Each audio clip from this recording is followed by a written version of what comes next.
I used to laugh at people who cried over love stories, and the cruel irony ISI made my living writing them. For years, I carved heartbreak into chapters, spun fake tenderness into best-selling novels, and smiled at readers who swore my words healed them. They thought I believed in love. What a joke. I wrote romance because I knew it was a lie until the day he walked into my life and made every word I ever wrote feel like a confession I never meant to give. It was a late September afternoon in New York City, one of those crisp days where the air feels like it's sharpening your lungs. I sat in my favorite cafe, a corner table with just enough room for my laptop, stacks of manuscript pages, and the coffee that had long since gone cold. My editor had been hounding me for weeks. You need a new angle, Noah. Readers want something raw, something real. Real. As if love could ever be real. That's when he appeared unapologetically late, slightly out of breath, carrying the kind of smile that made strangers forgive him before he even asked. His name was Adrian, and he was about to ruin everything I thought I knew. "Is this seat taken?" he asked, pointing at the empty chair across from me. His voice carried a warmth that seemed to melt straight into my chest. I should have said yes. I should have protected the fortress I had built around myself, a place where love was only a tool, a weapon I wielded on paper. But instead, I muttered, "No," and my life began to unravel. At first, Adrian was nothing more than a distraction. A stranger with kind eyes and a habit of showing up at the same cafe every day, like he belonged there. He had a way of making small talk feel like poetry, of listening with such intent that I found myself saying things I hadn't admitted even to myself. And yet, every time he laughed that laugh I felt my defenses cracking. It infuriated me, because I wasn't supposed to feel. I wasn't supposed to want.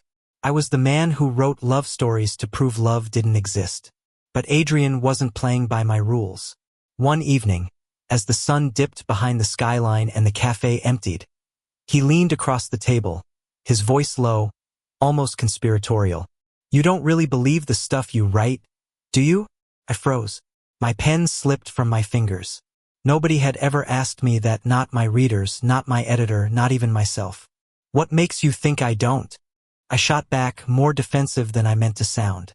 Adrian tilted his head, studying me in that uncomfortably honest way he always did. "Because every time you talk about love, it's like you're describing a country you've never visited. You know the landmarks, the language, the myths, but not the heart of it." His words burned, because he was right, and I hated him for it. But hate was dangerous, because with Adrian, it felt frighteningly close to something else. Something I had sworn never to let myself feel. I thought I could keep him at arm's length. I thought I could stay the cynic, the detached storyteller who turned emotions into merchandise. But then came the night that changed everything, the night I saw Adrian not as a distraction, but as the story I'd been avoiding all my life. It was raining hard, sheets of water blurring the city into smudged neon. My laptop bag had torn open on the sidewalk, scattering pages of my latest draft into the gutter. I was on my knees, cursing under my breath, trying to salvage ink-stained fragments when I felt someone kneel beside me. Adrian, soaked to the bone, hair plastered to his forehead, gathering pages with a determination that didn't belong to someone who barely knew me. His hands brushed mine as he pressed the papers into my grip, his touch steady even though the world around us was chaos. Something cracked inside me. "Why are you doing this?" I asked, my voice breaking in ways I didn't recognize. "Because you don't have to do everything alone," he said simply. And just like that, the fortress I had built for years collapsed. I wish I could say I surrendered then, that I let myself fall into whatever this was. But the truth is, I fought it. I pushed him away, pulled him close, then pushed again. Because real love terrified me more than any lie I had ever written. The deeper Adrian reached into my life, the more I realized how much I had to lose.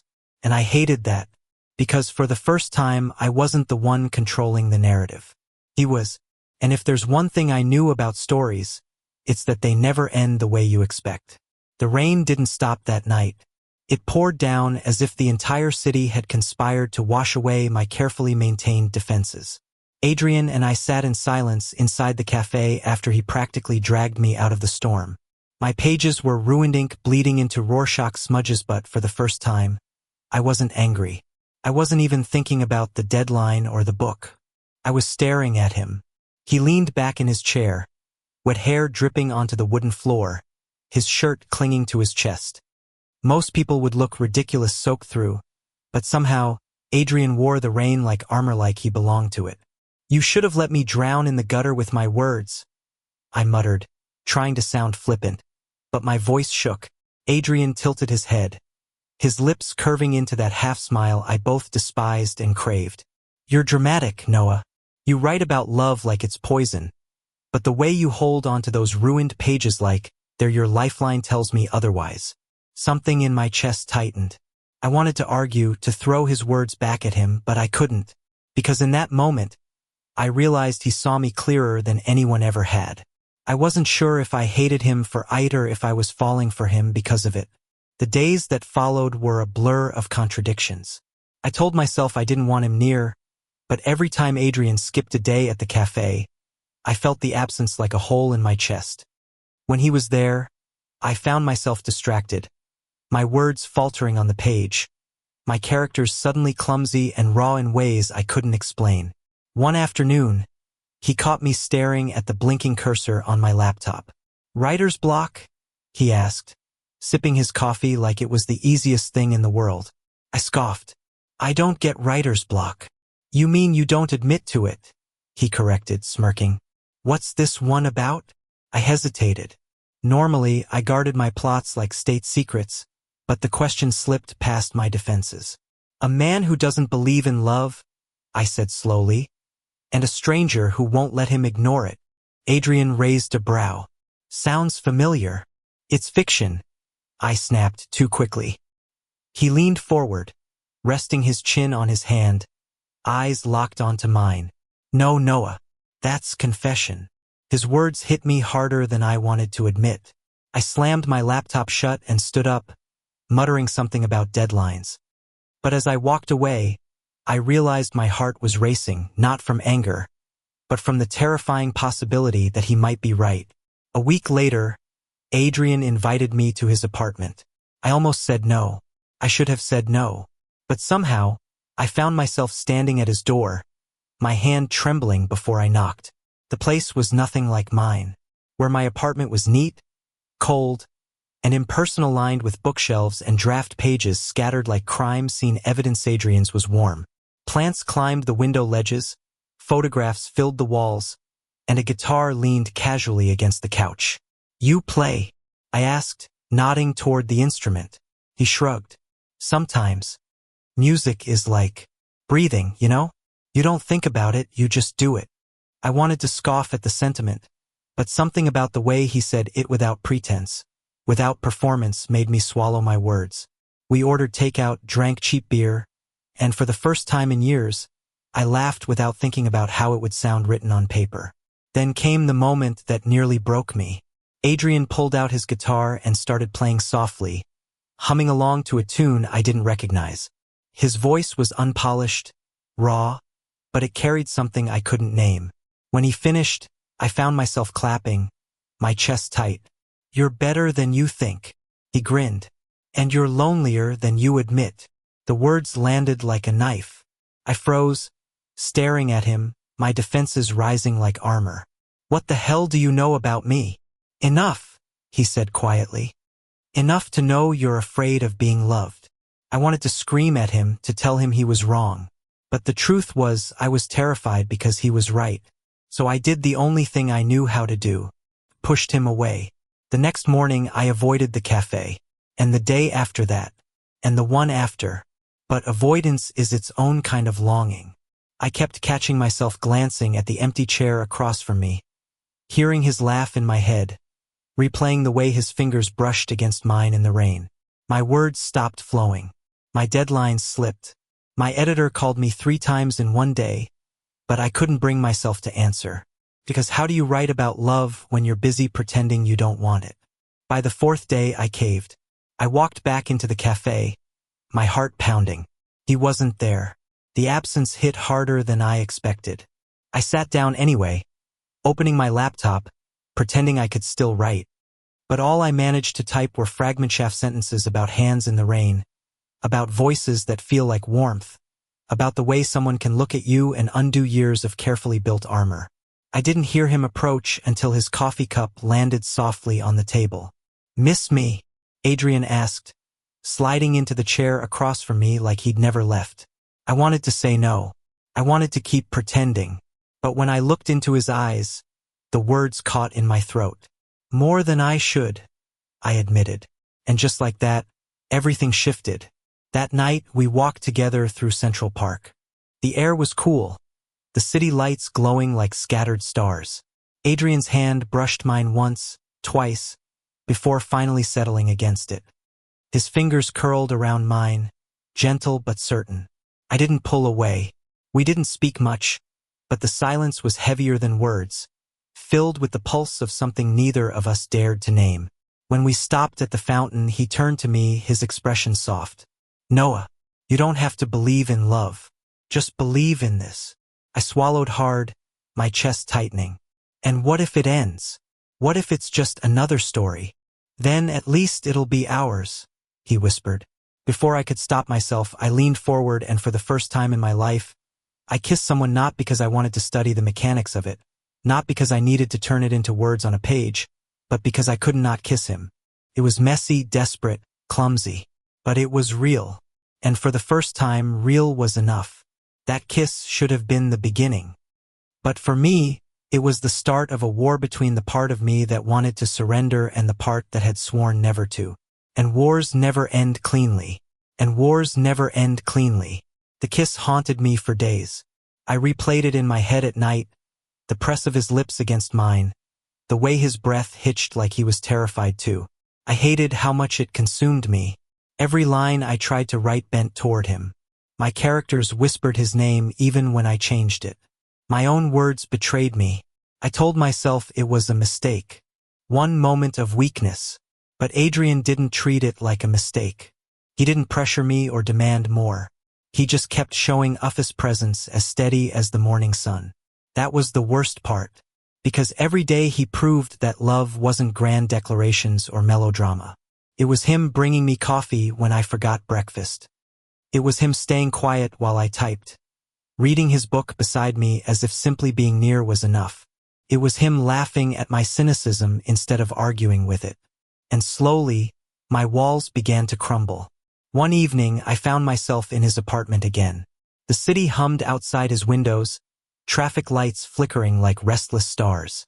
Adrian sat cross-legged on the couch, strumming his guitar absent-mindedly, while I pretended to edit a draft. "Do you ever wonder?" he asked suddenly, his fingers stilling on the strings. "If the stories we tell are just practice for the lives we're too scared to live?" I froze. His words were too close to the truth. My stories were practice-safe rehearsals for feelings I never dared to touch. "I don't believe life works that way," I muttered, eyes glued to the screen. Adrian chuckled softly. "You mean you don't want to believe?" I glanced up, annoyed. "Why do you always do that?" "Do what?" Cut straight through me, like you've got me all figured out. He set the guitar aside and leaned forward, his gaze steady. "Because I see you, Noah.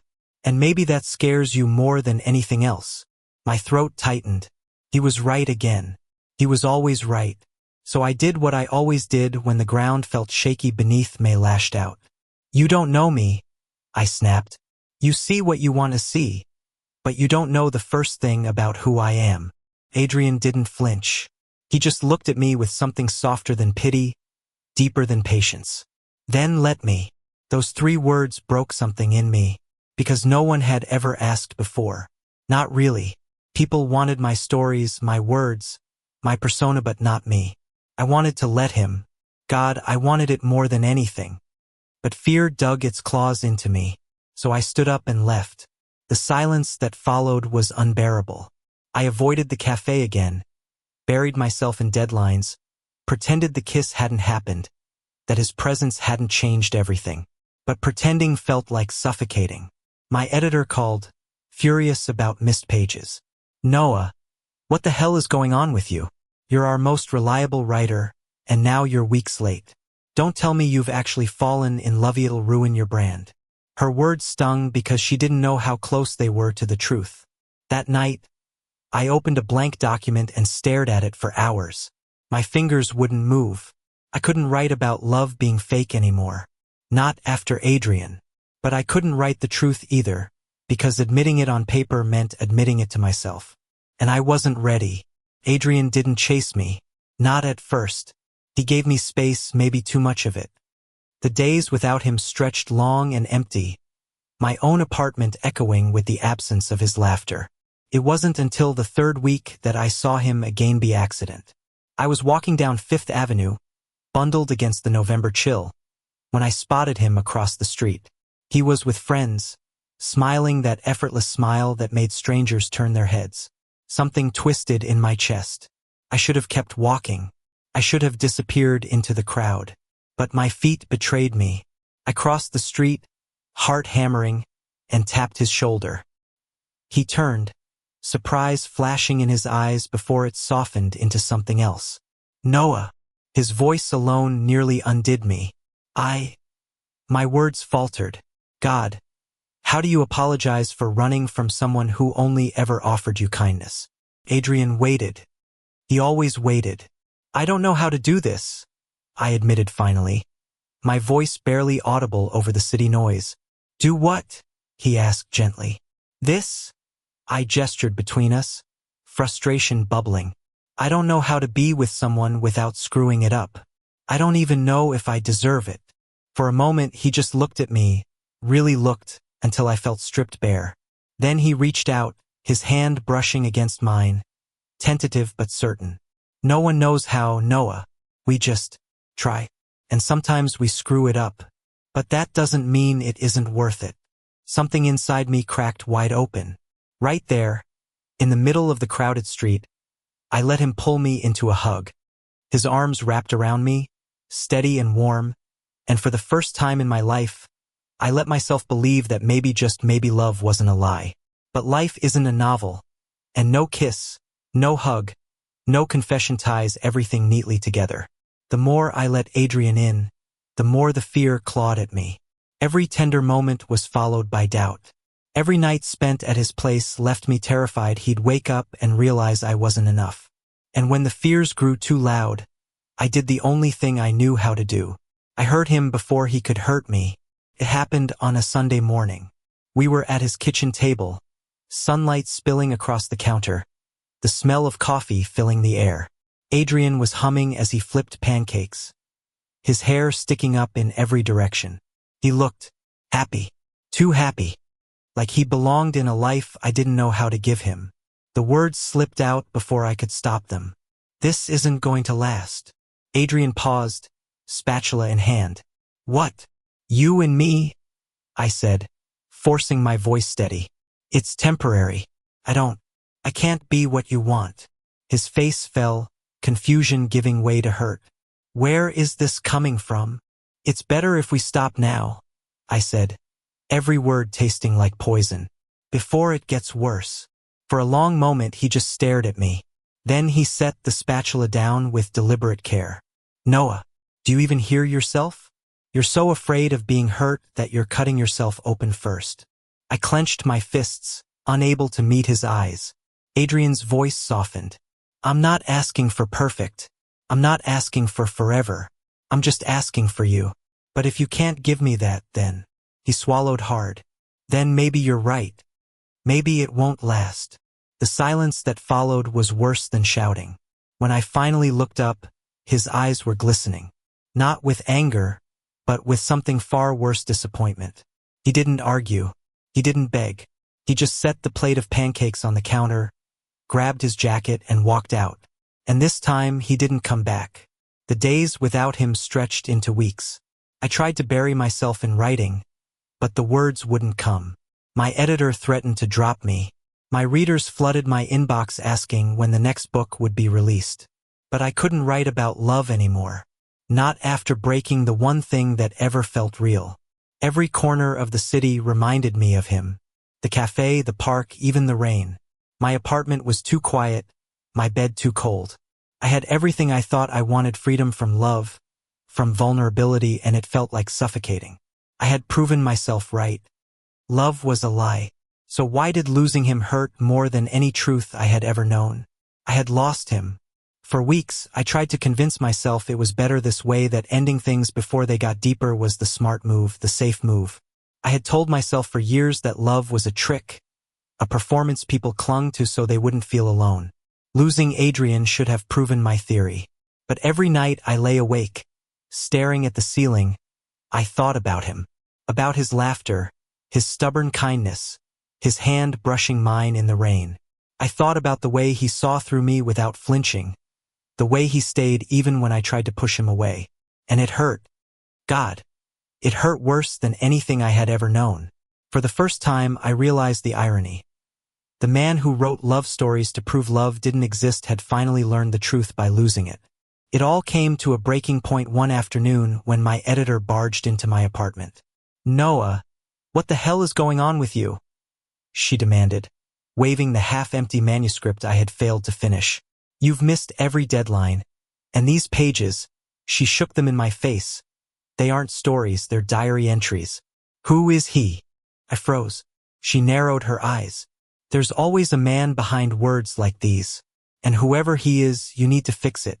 Because your readers aren't buying heartbreak, they're buying hope. And if you can't find it, then maybe you're writing the wrong story." When she left, I sat there with the torn manuscript in my lap, my chest hollow. Maybe she was right. Maybe I had been writing the wrong story all along. Not about characters, not about faceless lovers, but about me. And about Adrian. The realization hit me so hard it knocked the air out of me. I didn't want to write another lie. I didn't want to prove love false anymore. I wanted to prove Adrian right, that even if love hurt, even if it was messy, it was worth it. But by then, I had no idea if it was too late. It took me 3 days to work up the courage. 3 days of walking past the cafe where we met, 3 days of almost dialing his number, 3 days of pacing my apartment like a prisoner in my own fear.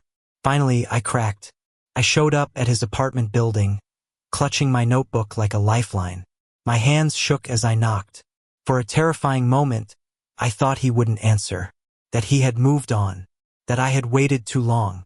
But then the door opened, and there he was, Adrian. His hair was a little longer, his eyes a little heavier, but he was still him. Still the man who saw me when no one else did. "Noah," he said, his voice low, guarded. "I'm sorry," I blurted out, before he could shut the door. "I was an idiot. I pushed you away because I was scared. Scared of needing you. Scared of losing you. But losing you anyway," my voice cracked. "It's worse than anything I've ever felt." Adrian's expression didn't change. He just leaned against the doorframe, arms crossed, as if waiting for me to prove I meant it. So I opened my notebook with trembling hands. "These are my new pages," I said, thrusting it toward him. "It's not a novel. It's not fiction. It's us. Every line, every scene. It's the truth I was too much of a coward to admit." He hesitated, then took the notebook. His eyes scanned the words, his jaw tightening, his breath unsteady. And then, finally, he looked at me. "You wrote about me. I wrote about loving you," I whispered. "Because that's all I've been doing, even when I was too afraid to say it." The silence stretched. My heart pounded so hard it felt like it might split me open. And then, slowly, Adrian set the notebook down. He stepped closer until I could feel the warmth of him, the steadiness of him. "You broke my heart, Noah." His voice trembled, but his eyes held mine. "And I don't trust easily. But," he reached up, his hand cupping my cheek, "I'd rather risk being broken again than spend another day pretending I don't love you." I choked out a laugh sob, relief flooding through me. You still," he silenced me with a kiss. This one wasn't desperate like before. It was steady, tender, filled with everything we had been too afraid to say. And when I kissed him back, I knew it wasn't fiction anymore. It wasn't practice. It was real. The weeks that followed felt like living in a story I had never dared to write. We rebuilt slowly, carefully. There were arguments, insecurities, nights when I nearly fell back into old fears. But every time, Adrian was there, patient, grounding, reminding me that love wasn't about perfection. It was about choosing each other again and again. I finished my manuscript, not the one my editor had asked for, but a new one, raw, messy, unapologetically real. A love story that wasn't about proving anything wrong, but about finally telling the truth. When it hit the shelves, readers sent messages saying it felt different, more alive than anything I'd written before. They said it made them believe in love again. What they didn't know was that it wasn't just a story. It was my confession, our confession. One evening, months later, Adrian and I sat together on his couch, the city lights spilling in through the windows. He was strumming his guitar, humming softly, while I scribbled notes in my journal. He glanced at me, smiling that same warm smile that ruined me the first day we met. "Still don't believe in love?" he teased. I set my pen down, leaning against him, my head resting on his shoulder. "No," I said softly. "I don't believe in love. I believe in you." And for once, the words didn't feel like fiction. They felt like home. The man who wrote romance to prove love was fake had finally found the only story worth believing in. And this time, it wasn't on the page. It was in the life I never thought I'd have, his hand in mine, his laughter filling the silence, his love steady and real, forever ours. Thank you for listening. If you find it interesting, please like and subscribe to follow the next stories.